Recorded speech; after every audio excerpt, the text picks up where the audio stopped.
But where you see these cars coming now, last hour that was not the case. Many of these protesters were actually in the street blocking, or at the very least confronting, vehicles that were either coming out or into that federal facility.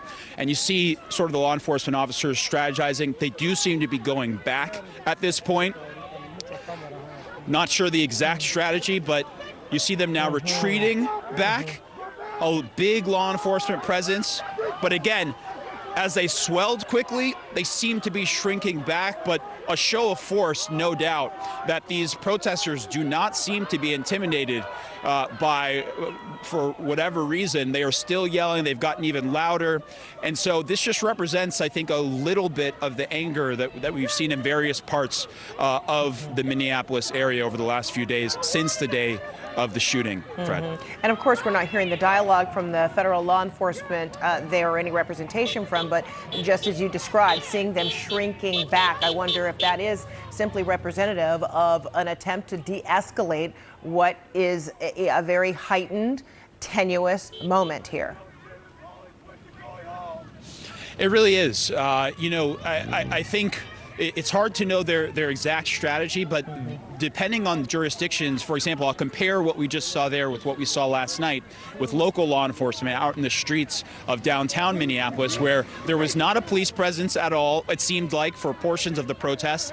And then all of a sudden, we couldn't really look anywhere without seeing law enforcement at the state, local, and at the state and local level as well. So it was a little bit of a similar strategy here. And now you sort of see what has become the, the standard protection here at this point, Federal Protective Service police sort of guarding this entrance. But prior to this, when these vehicles were coming in and out of this federal facility, there was not any visible security presence, at least to what we're seeing right now. Now, it does seem that tempers have calmed a little bit, but as soon as they left, you see people are now getting right back into the street as well, and some of that similar posturing that we saw before federal law enforcement sort of had that show of force. So this is something, again, we've seen flare-ups here come in and out over the course of the day at various portions of entrances to this federal building. There was one that even a few days ago forced us to have to run because of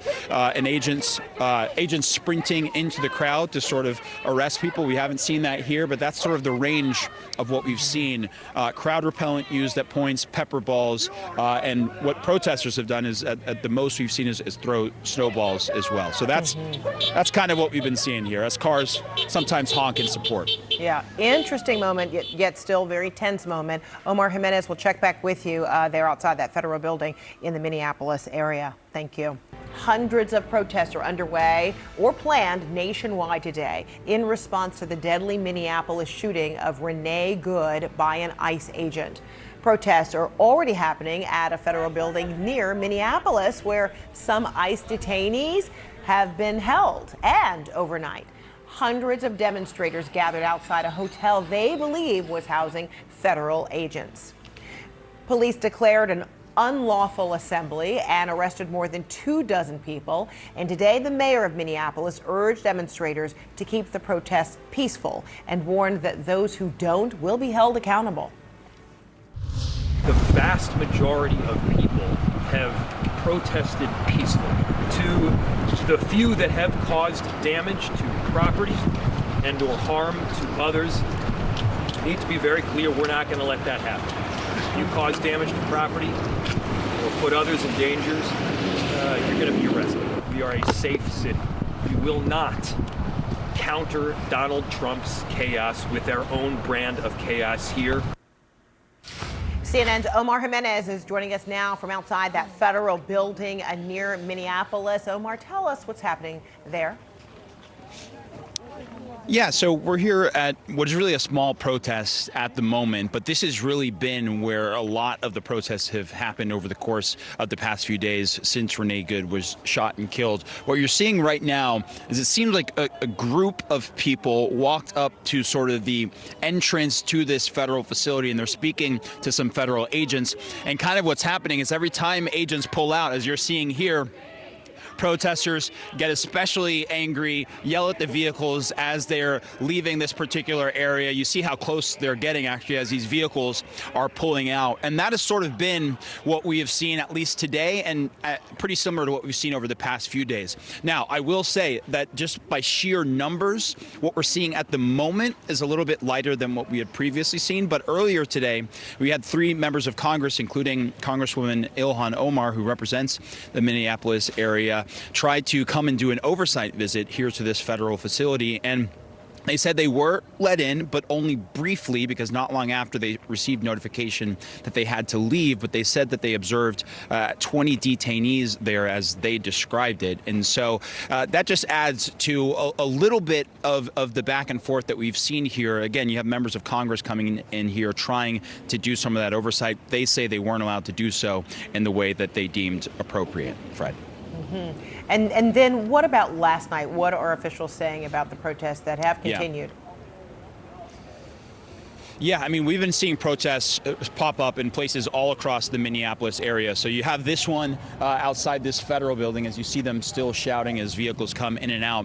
But last night we were in downtown Minneapolis, and that's where we saw firsthand hundreds of protesters in the streets marching, centering on hotels where they believed federal agents may have been staying at points. And there was a point when we were out there, we didn't see any law enforcement as they were sort of banging on drums, singing, blowing whistles, and then they showed up almost all at once. And so the police chief in Minneapolis was asked about that dynamic today. Take a listen to what he said. What you saw last night was a disciplined and restrained response. I think it was highly professional, and I'm thankful for the members of the community who understand our need to keep things peaceful, and I'm thankful for those officials and others that are continuing to call for peaceful protest and assembly. And to that point, while there was damage done to some property, as we understand from police, it really wasn't until law enforcement then showed up, what seemed like all at once, not only Minneapolis police, but state police, even Department of Natural Resources, as was described as well. And they made 29 arrests, but not before making multiple warnings that we heard over the loudspeaker ourselves, declaring those an unlawful assembly. And so the mayor is encouraging more peaceful protests, but as we understand, over the course of today, there will be a number of protests in the Minneapolis area, channeling that same anger we've seen since the day of the shooting, and even before that, wanting federal immigration enforcement agents out of Minneapolis. Fred. Yes, and in that area as well as across the country, there are people who are gathering for what many are calling a weekend of action. Omar Jimenez will check back with you there in the Minneapolis area.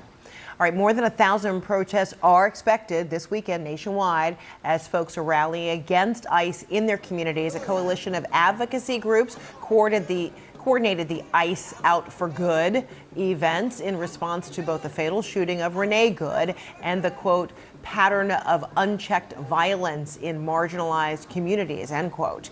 CNN's Camila DeChalis is joining me right now from outside the White House. Very rainy Washington, D.C. there, but it doesn't appear to be much of a deterrent for a lot of people who have gathered. What's happening? That's right. We're outside in D.C. We're walking with protesters. I spent just a few hours just talking to some of the protesters that came out here today, and a lot of them said that despite the weather, it was very important for them to come out, show their support of this protest, and most importantly, send a message that what just transpired in Minneapolis with an ICE agent shooting and killing Renee Good is unacceptable. Now, I talked to some protesters, one of which was actually even from Minnesota, and he said simply that he was shocked when he heard the news. Now, I asked other protesters that came out in attendance today what their thoughts is and what do they want lawmakers to do in light of what just happened. And they said something pretty notable. They said that what they witnessed in these past few months since President Trump has came into office, they say that they really do think that lawmakers need to do more and implement more reforms when it comes to federal agencies that handle law enforcement. And they think that this really, what just happened, has really shown a light that it's more important now than ever for members of Congress, not just Democrats, but Republicans as well, to band together now and implement more reforms when it comes to federal agencies that play a big role in what's happening in this country right now. the Republicans are just spineless. They're kowtowing to Trump, and I don't understand why. He's out of control, and we need to put these agencies, I mean, Kristi Noem needs to be chucked, and everybody there needs to be some control and some rules and the rule of law. They need to listen to the courts. Now, as you can see, there's more people that are joining this protest now, and a lot of them are holding up signs saying August must go, saying that President Trump himself must go, and a lot of them feel that attending this protest today is really sending a clear message, not just in Washington, but across the country where these protests are happening, that what has happened is unacceptable and that they will no longer really stand by and just witness what is happening, that they really want to feel that they are taking a movement, joining a movement to really spark change.